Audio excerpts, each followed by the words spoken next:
got my pulp, and I'm heading home. You'll note I'm not driving my jazz tonight. Quite simply, I'll put it to you as easy and as honestly as I can. The difference between me driving my jazz and not is me getting home late and not tucking my kids into bed, or me being home when they do go to bed. And that's really the only reason I walked into the judge's office. I told him the same thing. I said, I'm listed on in the 3rd. I apologize, but I told my kids I'd be home. I've been here training horses all day long. Would you mind if I pulled out early? They didn't seem to mind. They may change their mind after, I don't know, but they seem to be okay with it. So I get in the truck, had my pulp waiting, got a sub, and I'm heading towards Ontario, Canada. Now I have 2 horses in the back. We'll get to all that in just a second. The biggest news of the day, obviously, is the rescheduling of the open house. You guys have no idea. The last 2 days, Curtis and Kelly and I have been back and forth and back and forth and back and forth. We're looking at the weather, right? And the weather says plus 14, a chance of rain, and 29 mile an hour winds with gusts up, 29 kilometer an hour winds with gusts up to 50. The drone can't fly in that. We could muddle through the rain. We could even go in the mud. Not the end of the world. We just can't go in the wind because Curtis can't. And the production as it is, usually we have hundreds of people on site for our open houses before, pre-COVID, before the pandemic hit. We had hundreds of you, happily had hundreds of you out to the farm. Every year it became this contest to try and get more and more and more people out to the track, out to the farm, to watch the open house. And then the pandemic hit, and everything changed, right? It didn't change that much for us, and quite frankly, this year we had the best year we've ever had on virtually every scale. But we still want to put on a top show. We want to put on a performance on the track, and it has very little to do with the horses as much as it has to do with the entire experience, right? What the stable is about. You and I both know the horses are going to go very slow. It's not like you're going to see the next world champion on the track and, follow him or her all the way through their career. That's likely not going to happen. You're going to see a lot of horses do their job really well. That's what you're going to see. It's what you were going to see. It's what you still are going to see. But want to do it so you see it properly, right? And that all boils down to Curtis. The production of what we're trying to show you. I think we got a great storyline, but we need the right director. So we simply can't run an efficient open house in high winds. We can do it in a number of situations, but high winds isn't one of them because the drone can't keep up. And that's really what it boils down to. So the last 2 days, as I said, Kelly and Curtis and I have been going back and forth. What days make sense? There's days people are gone. There's days that Curtis is gone on Friday, so we can't just move it ahead a day, which I didn't want to do anyway. I'd like there to be a little snow on the ground. -2, -3. James has gone away the 19th to the 23rd. When can we do it? I said, what about Christmas Eve? I mean, for our employees, we go to the barn on Christmas Eve, we do our work, we try to get out of there quick, just because it's Christmas Eve and nothing else, right? I don't think that's really going to change. We're going to get to the farm a little bit earlier. We're going to make sure things look really good, and we are going to be done by 1:30, 2 o'clock. I don't think much is going to change, only we're going to put on a performance in front of everyone, because nothing happens on Christmas Eve in horse racing. Not in North America, not a track racing, anywhere. We're going to be the only show in town, and I want to put on a show for everyone. So I said to Curtis, will Christmas Eve work? Now, so far we've only met one hurdle, one problem. We can't get through it. Bill O'Donnell isn't available on Christmas Eve. His family, his grandkids, kids are up. Obviously I can't ask the guy to put. It's one thing to ask somebody to take their entire day and work, helping us broadcast the stable.ca open house. It's an entire other thing to say, hey, can you take a day away from your kids who are in town visiting, grandkids and whatnot, and be a part of the stable. That's just unfair. So Bill O'Donnell won't be available. We are looking for a replacement. I think we'll find one. This is going to be somebody that is going to be working remotely anyway, so we'll find somebody. It won't be a problem. I want to make sure that person is the right person also. Much like having the right weather, the right setting, we want to have the right people there. My father, as annoying as he can be, is my father. And he's going to be a part of the broadcast team. Who we have in with him, I don't know yet. But we will find somebody suitable. You can be sure of that. So as you see, I'm leaving now. I couldn't stay to drive my Jazz. As I said, it was just the simple difference between me being able to tuck my kids in or not. It's getting dark here now. Just want to get home. I got in this morning. I was so pumped today. All the horses trained really, really, really well. It wasn't a perfect day. We'll get to everything that went on this morning. Want to address a couple little things. As I said, I won't be driving Jazz. Stonebridge Simba made a break last night at the gate, and somebody said, is there something wrong with Stonebridge Simba? He never runs there. Actually, if you look close, he's run there a couple of times. Stonebridge Simba is a nice old horse. He's not really an old horse, a nice horse, but he's always been the same. If you really tramp on the gas pedal, even out of there, you got to have his feet underneath him. Now, you'll remember about 5 weeks ago, he popped a quarter crack, and we had to put bar shoes on him. Having him spring off the gate with bar shoes instead of normal shoes on, maybe not the same. And the result that you get sometimes will be the one that we got last night. I wasn't surprised from the rail that he made a break. I was upset, but I wasn't shocked. I've driven him off the rail. You got to be careful with him. And I think Aaron driving him from the outside or driving him without those bar shoes on is quite a different horse.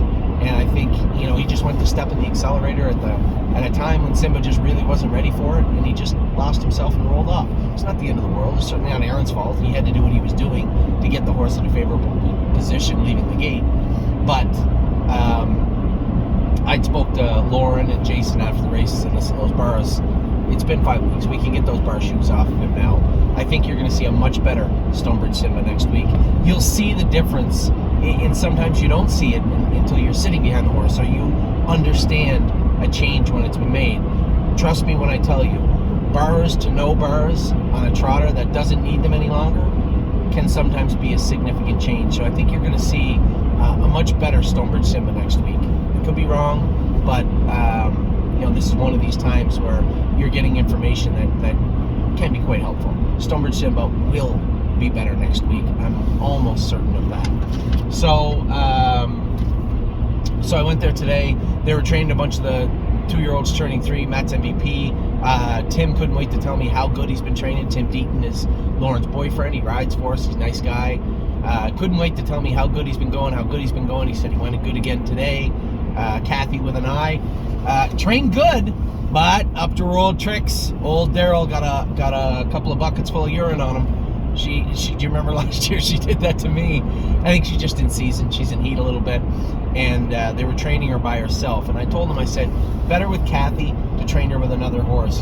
She's a big loaf sometimes. And I forget all about these little quirks with the horses because she had been through so much, right? When you say Kathy with an eye, explain her in a nutshell, a fighter. This is a filly that caught pneumonia at a real weird time last year, almost died, and is back with us in training. It certainly wouldn't be the horse that peed on me last year, but she did, and she got Daryl today. So she needs to be on a medication called Regamate. It helps suppress and regulate the cycling of a mare. So I had to chuckle at Daryl's expense. What else went on today that I didn't go with? A number of the horses trained really, really, really well. I was super happy to see them again and see them doing well. So I'll start from the top. I went out the track and went with Rose Above It. Now, Rose Above It's a quirky little bugger, right? He's not a super likable horse because he's small, but he can pull like a Clydesdale sometimes. And if you just go out and think you're going to jog him like a normal horse, he'll get away on you, and he can cause some havoc. But if you go out and you make him jog slow, we get into a habit in the summer of just going the training way of the track, just nice and slow. If you did that, he was fine. But if you went out and tried to jog him, you might have to buckle up. And I could tell that just talking to some of the guys in the barn, maybe had their feet down, not paying attention to Rose above it one day, and off to the races they went. And I told him to take all that garbage off him that you think he needs. Just put the bridle on him. He doesn't even wear a head check. Just put an open bridle on him, happy bridle, Murphy blind inside, trot hobbles, boots. Hang him up the same way you race, he'll be fine. Oh, he's going to be hot, he's going to be this. I said, yeah, I'll be fine. Thank you, big boy. Went out, trained him 2-1 on a piece, 2-2. Last half, 57 and a bit. He was awesome. By himself. So weird. You got to watch him. He gets a little rolly in the turns when he's doing it. He's just touching that hind ankle a bit. We might tinker with his shoes just a hair, see if we can get him out of there. But I know I tried to last year, and I just couldn't get him away from that area. He'll trot through it. You cover it up, put boots and vet wrap on him. It's fine. And that's why they make boots. But at the same time, I'd like to get him cleaner if I could and clearer away from that area. We'll see if we can do that. We'll see if we can do that in the future. But for today, still marked that ankle up a little bit. But man, he was awesome. Last quarter, 28 and a piece. This by himself. This is a cold day. This is full on. I splurged and bought myself a pair of electric socks. I bought electric boots, and one of them broke and wasn't working properly. So I said, no, you know what? I'm going to wear normal boots. I'm going to see if these electric socks work good. They work great, but they were in full force this morning. It was chilly here at Northfield Park, and a pretty decent wind to boot. That mile from Rose above it was exceptionally good this morning, and I'll tell you why in just a second. So Steve, oh my God, he's the devil. I literally said Steve, and he called. I'm gonna have to call him back. I think he's the devil. You guys heard me say it, Steve, and he called. Steve pulled the truck up to the fence to watch Prairie Fire go on the track. Now, Prairie Fire might have been a week behind Rose above it, right? On the left shaft a little bit. This is stuff he's always been at. On the left shaft a little bit, running in a little bit. We changed some of his gear, changed him back kind of closer to the way he was before he got hurt in the summer, before that injury happened. Just changed him back a bit, hung him up, took the heavier boots off him, put a lighter set of boots on, just minor stuff. So we get the minor stuff done. What is going on here? This guy's parked right in the ditch. You can't do that. Goodness.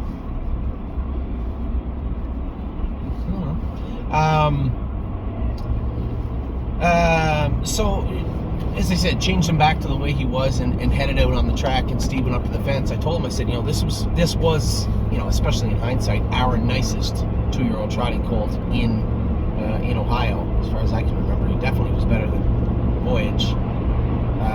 No, of course he wasn't our best trotting colt. What am I talking about? Slim Jimmy was our best trotting colt. But he was a very, very nice colt. Remember that qualifier? He won at 59, looked great, and then he got hurt. So I'm interested too. We put a ton of miles, lots of time in the field, lots of miles coming back, put a ton of miles and work into this horse. Went out and trained him. Go the half and 4, 1 mile, 2, 2 and 3 last half, 58 and 3 last quarter, like 29 flat. He was very good. Over on the left shaft a little bit, which is okay. It is, but it isn't. It means that injury he had in his left hind is obviously healed up if he's over on the left shaft. Secondly, he was still trotting great in the turns. Usually when you see a horse over on the left shaft, but they'll trot the turns, still trot the turns not bad. In my experience as a driver and a trainer, it ends up being up high, which sounds counterintuitive, but it's not. So the vet was there for another reason I'll tell you about in a minute. And I said, it wasn't Mike Latessa, he's away at a conference. Dr. Gillis was there. I said, Dr. Gillis, can you scope those 2 colts? And also, can you check over Prairie Fire, his right hind, and tell me what you think? Now, I knew what I thought in my mind before I asked her, but obviously she's the vet. I want to see her go over the horse. She went over and his back's a little tense. That's training. It's common. She said, right hind, I think stifle. I said, yeah, that's what I thought too. I said, how about the lower hock area? And she goes, no, ankle seems fine, leg seems fine, hock seems good. I think stifle. She did a stifle. Sure enough, the fluid is a little crummy looking in a stifle. She said, did you ever have a fluoroscope to stifle? I said, I can't say that I remember doing it, but he's qualified, raced, and now trained back. Even if by some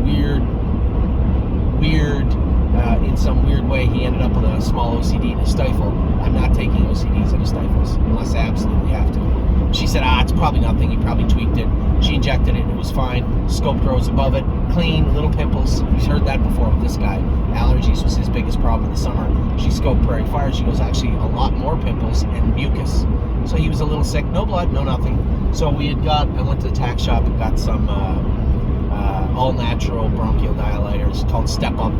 Again, I don't have a better term for it, but for you horsemen out there, a lot of you may have used Step Up. Mixed results. I think sometimes it works really well, so I bought some for Prairie Fire. He's in the back with Rose above it on the way home. Now, you might remember I said I was coming for 3 horses. So, I paid Twinbee Heaven Arrow into a series in Ontario. I thought timing-wise, he'd be ready to go. We gave him all summer off. I wanted to train him today in 15 or so on the race bike. Made a break coming to the half in the same place where he made the break the day I turned him out, in the same place. He must have cross-firing a little bit.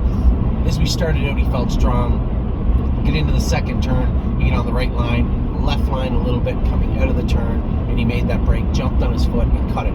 He had to be stitched, but feet are so weird, especially after the year we've had with my jazz and whatnot. Everybody, you hear that and you go, oh. I thought it was bad. I thought it was a bad enough laceration. We called the vet right away. He was bleeding pretty good. She came and she says, no, he just nicked a vein. She goes, it's not that bad, but probably could be stitched. So good news in that regard. Bad news is, rewinding that training mile, or what the parts of it I was in with him, started out good, right line a little more in the second turn, coming out of the second turn, left line. I gotta be honest, it just seems to me like mature-wise, he's still a 2-year-old, I guess. So I made a decision as soon as the vet stitched it up. I said, okay, I've seen a number of these. Luckily, it's not as bad. It's not that bad at all. So what we do is put Dermagel on it, put Dermagel on Animal Intex, put the Animal Intex on the foot, wrap it up. Do not move that horse for 3 days. Let those stitches stitch back together. Make sure it's clean and cold. It'll heal back fine. But the biggest takeaway from that training session was he's not going to be ready in January. He's still a big bus of a colt, and I'm not pushing him. So I'm going to stop. We're going to forego that $200 nomination fee for the whatever the hell that series is called, the snowshoe or whatever. Understand that he's a big giant colt, and take a step back and say, not January, let's aim for March. So I'm going to stop all heavy training for Twinbee Heaven Arrow. There's no lameness, just looking at what happened today and then rewinding the mile in my head. He wasn't ready to do what I was about to ask him to do. He would have done it. He would have been fine. It wasn't a heavy lifting, but he wasn't comfortable doing it. So it's pretty simple. I came over here to see where our horses were at. Is Rose above it ready to go? Check. He is. Is Prairie Fire ready to go? Check. He is. Now, when I say they're ready to go, if they get a start in before Christmas or a qualifier, fine. But you're not going to see them qualify like what they say. You're not going to see them qualify next Friday. Maybe Rose above it. I want to get another mile into Prairie Fire. But by the first of the year, they'll be ready to rock. And that's exactly where I want both of them. Twinbee Heaven Arrow will not. So we put him in a stall and said, okay, go back to jog him for 3 weeks when he's sound, when he's healthy, and then we'll start training him, put lots of slow training miles in him. We'll reevaluate him throughout the winter time, but not January. No shot. So that's where we're at with those two colts. Then I trained Yes and the Tour de Lindy horse, both trained awesome. There were a few little flecks of blood there, not shocking. Not shocking for them. We could dry them up, no problem, and they'll both be at 100%. When I see flecks, the flecks could have been from last week. Don't worry, there wasn't any heavy bleeding from today. Both of them trained awesome. Very, very happy with both of them. We have a plan forward now. I know exactly what needs to be done in my mind, with Yes and Tour de Lindy. I spoke to Lauren. I spoke to Jason. We had the vet in on this with us, and we know exactly where we want to be with them. So overall, a great day at Northfield Park. Rose above it and Prairie Fire were awesome. I got a good look at Twinbee Heaven Arrow and what he is and is not ready to do. There's nothing wrong with that. Still a very talented colt. He's a big boy. Sure, I hope that I could say, yeah, he'll be ready for the blizzard or snowshoe or whatever the hell it's called. No, not the end of the world. And the other two, they're going to be ready to rock on Sunday, I can assure you of that. So everybody ready to go for either the winter or the summer, except for Boy Habanero, but that's fine. Lots of talent, lots of speed, and lots of time. We'll get him ready when he is ready to go. So I am well on my way, as you know now, exactly 25 minutes into my trip, my 4.5-hour trip back to Ontario, Canada. I'm going to tune in, watch our girl, My Jazz. Good luck to everybody involved with Jazz, and I'll talk to Hunter Myers quickly after this call just to give him a little heads up on the mare. But for the most part, everything is good today. Everything for a winter day came up roses today. As I said, a little bummed out about the open house, but really when I stop and look at everything, all the information in front of me, what is, what could be, and what will be, pretty excited about Christmas Eve 2021. So take care, everybody. I hope you had a great day. I did.